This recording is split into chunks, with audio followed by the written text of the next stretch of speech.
Hey, so I just wanted to give a quick little summary of the stuff I'm looking at today on this big inflation day with the CPI came out in the morning, and the market reaction is pretty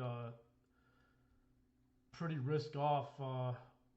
There's a big sell off today in some stocks. So if you look at it without the data, the VIX didn't really spike that much. Like I was looking at VIX, and it's like the VIX had this sort of normal reversion to the mean move back here because it doesn't go down in a straight line.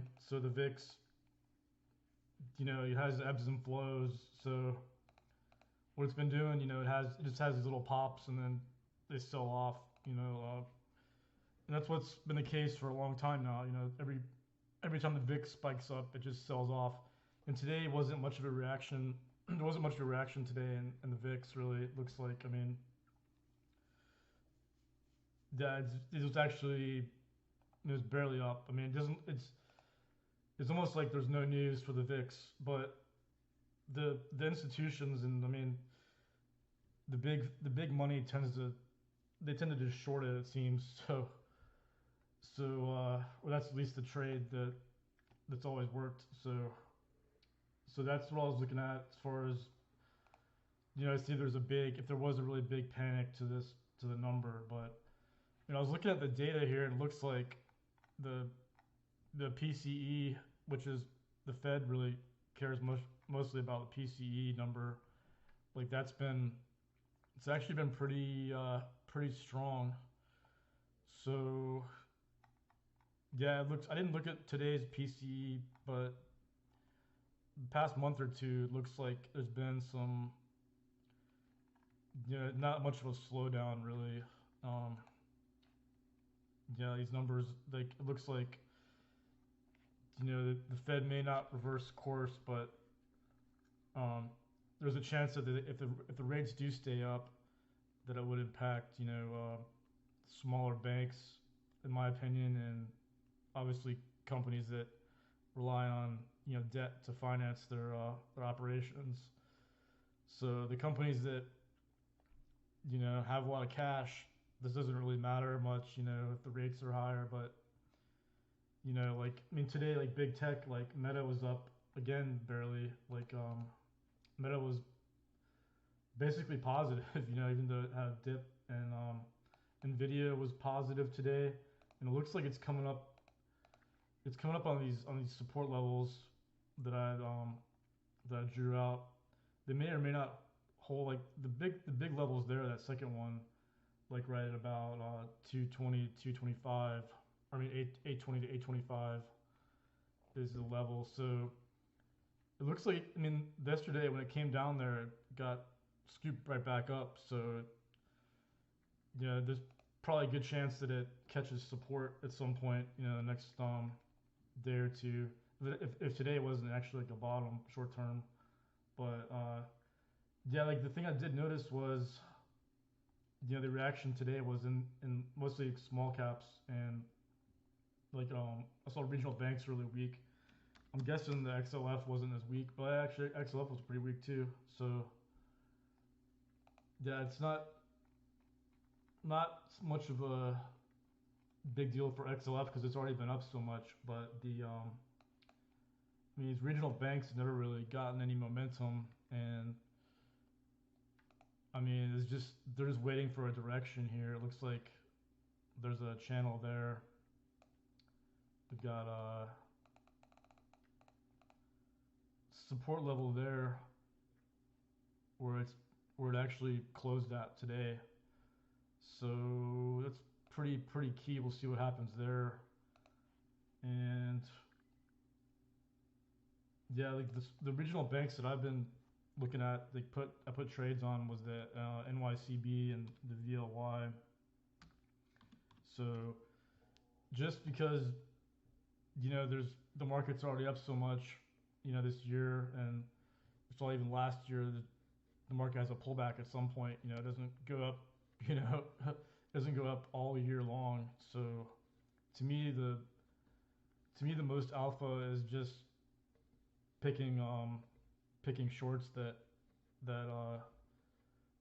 that can get an outsized return if they do keep pulling back. But like these banks that haven't been strong anyway, so the it's sort of more of a following the trend here. I'm just kind of trading the momentum because I always like to trade momentum, whether it's up or down. And the VLY is kind of another one where yeah the technicals just haven't been very good, and the PTON's another one, and I put some of those puts on too, like undersized. So you got these really bearish looking triangles on all these stocks, So like, I'm not saying that I'm not predicting there's going to be any macroeconomic problems from any regional banks that go down, but I mean prices go down. I mean maybe they'll all be fine. I'm just playing the price action here because the prices are going down. So yeah, so outside of the regional banks, it looks like small caps, like housing is down a bit too. That's interesting. I just saw that housing's down today. Yeah, most of that was on the looks like the pre-market too off the news. Good amount of sell volume there today. Yeah, I mean this looks like a trend reversal really. Like looks like that was the sort of intermediate uptrend was like right there, and then it's been kind of a significant pullback from the top. It's been going on for over a week now, roughly. So yeah, I mean that's good though too. You know, like it'd be nice for tech to pull back. I think tech's going to be a winner over the next 5 years or more, obviously, and healthcare like biotech, pharma, biopharma. Those are long-term winners, but it's nice to get routine pullbacks and stuff too. So it's not necessarily super bad. Stuff pulls back here, but those are some of the spots that I found that like with those two banks, and actually there's a couple more, but I'm hoping to get better entries maybe, or I was, so that may or may not come now. But the other ones I was looking at was the CUZ. Let me just pull it up here. So yeah, the office. I mean, everybody knows, the office REITs and office properties are probably gonna be the weakest still, and it's just a trend. It seems the trend is more people are away from the office. So yeah, NYCB is down 8% today. VLY is down 8% today. Yeah, my REIT watch list here is pretty red. So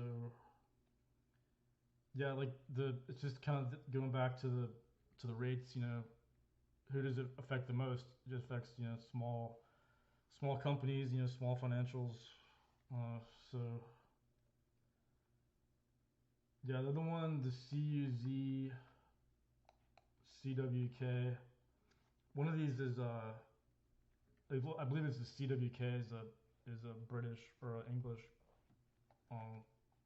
company, but it's still in a range. It's still like range bound, so it's not really telling us as much as the other ones what it's gonna do. But I mean, I just remember like last year, like when all these like Barclays and all these big banks had trouble. The stocks are just down and down, for months, and they don't really. There's not really a trend change until there's a trend change. So I'm just playing the trend on those with those puts, and maybe it works out, maybe it doesn't. Well, so far it's working out, but it's no biggie because I have a decent amount of crypto and Bitcoin too, so I think those are winners long term too, and I'm kind of curious what gold did today because I haven't looked at gold. Well, gold sold off a little bit today. It was about time. I was thinking today I was looking at it yesterday and I was like, man, this chart's been going up for a while. I mean, you look at the history of it, the spike back in 22, I mean, recently, and see, it was a fear trade back in 2020. It was actually a fear trade because COVID hit, right in the wintertime there, and it sold off initially, but um, that was up too. But I guess that was probably a lot to do with the money with the Fed, putting more money out there. So yeah, you look. I mean, it definitely looks. It looked like we got overbought in the short term. So yeah, wouldn't be surprised if that comes back. So if gold comes down a little bit here, because it was due a pullback and it's just way overbought. Um, Stuff doesn't go up straight forever. So that's about all I looked at really today. Like nothing really changes my long term stance or these um these sort of shorter term trades. So yeah, luckily like I don't have a lot of big tech or anything, or like I haven't traded that stuff recently. So that'd actually be a good thing to be in now because like I was saying, the rates probably aren't gonna affect them as much or haven't been. So yeah, it's about it. Yeah, I looked at one of my scans. My gap down scan had 100 hits today, which is a lot. And if you just looked at the VIX, you wouldn't really see it. But I mean that's a good thing. If you're super bullish in the short term, the way the VIX acted today um, is pretty reassuring. I think. Um, I don't really have a stance on like the equity market over the next like week or month, but I'm just kind of waiting to see what happens here.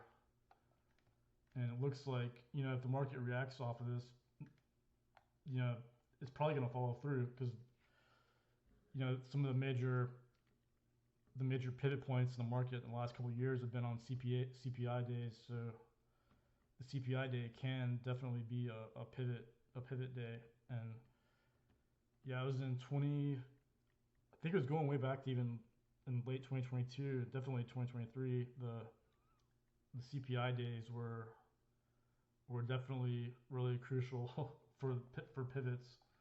So it's like I was saying, it's the market reaction that matters more than what you think in your mind is going to happen. Because we can all be prognosticators, on what's going to happen, but what matters most is the market reaction. And yeah, there's so many gap downs. It's like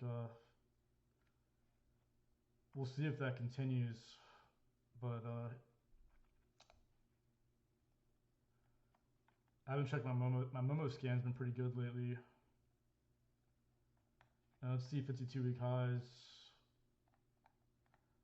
I'm guessing there's gonna be less 52-week highs, but who knows? Yeah, it's not a lot today on my scan at least. This is my custom scan. Yeah, it looks like nothing crazy. But yeah, that's what I saw today, and that's kind of my thoughts on how to sort of digest today and with the CPI day, because they are pretty important now. If the PCE is going to start upticking, every month, so I think the only clear way to play it is with shorting or with puts with the stuff that is going to be impacted by rates being higher for longer. Because I think they actually, if the Fed was signaling they're going to lower rates, and that's what the market expects lower rates, and they don't get it, then that's a huge it's kind of a huge swing in sentiment. It could be a huge sentiment swing. If rates got to stay up for a while, and Yeah, I mean, in the past, we're kind of at a spot where it's it's good and bad, whatever happens, because if they or it could be more so bad, I guess, because with in the past, when historically when the Fed lowers rates after a cycle, the that's a recession, and they're usually trying to quell a recession by lowering rates, like so so that's something to think about too. It's even if they lower rates, it's not necessarily for a good reason all the time. But I mean, we can see I think we can see the same data they see just about, but um, at least in with a little bit of a lag. But a month what's a month or so lag? That's the thing is, well, it's always lagging.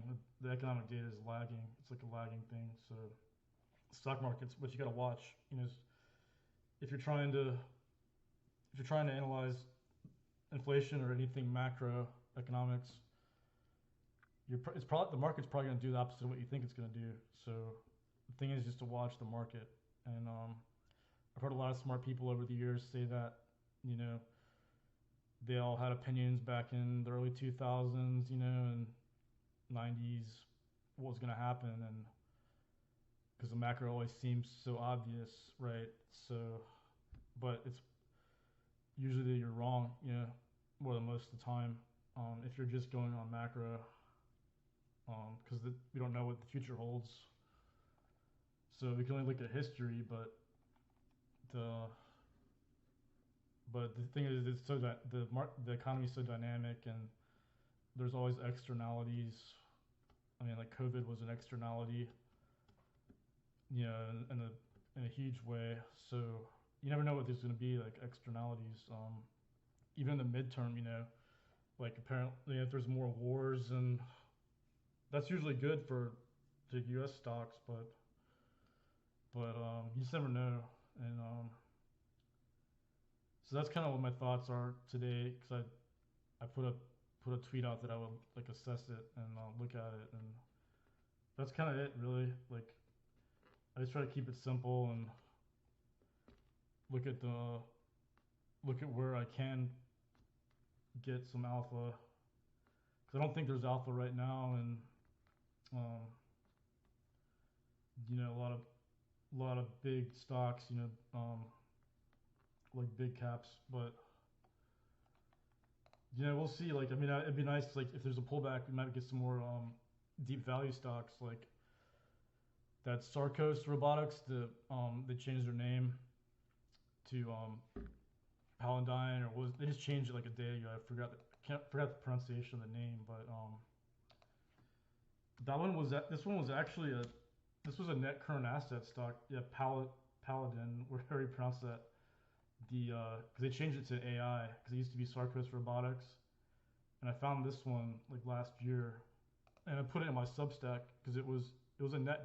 It was a true net, just like JVA is now on Coffee Holding, and this was a net, and it was kind of like really obvious because it was actually in a good sector, and I've been looking at nets and net tangible asset deep values for years, and it's usually you just can't pick them at whim, really. You know, I mean, yeah, a basket of them is going to do well. If you just put all of them in a basket, usually. But based on my knowledge of how the American Association of Individual Investors (AAI) does their book, they actually have criteria, profitability, and they look at a lot of different things, and so just based on my fundamental knowledge from reading a ton of Buffett books, and Peter Lynch and Benjamin Graham, and all the ones that have a good track record, like I can kind of pick some good nets. Well, I can pick good. I always try to be humble, but yeah, I had a good track record on my blog over the years, back to 2007, really, and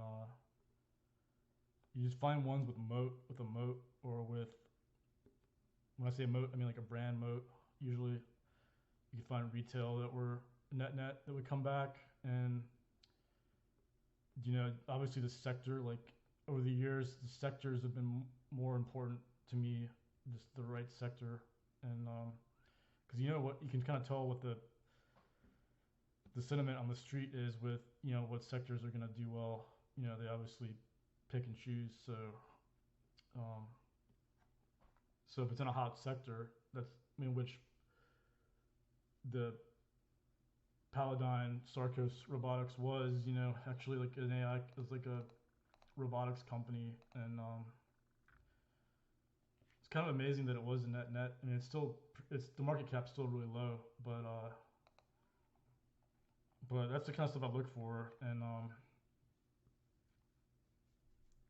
yeah, I'd stay away. I usually stay away from biotech with nets, and when I say net, I mean just a networking capital value stock. So it's just trading at a discount to the assets, and yeah, that's kind of that's my philosophy in a nutshell on nets. But yeah, I'll wrap it up there because it's probably talking like 30 minutes or something. So catch you in the next one.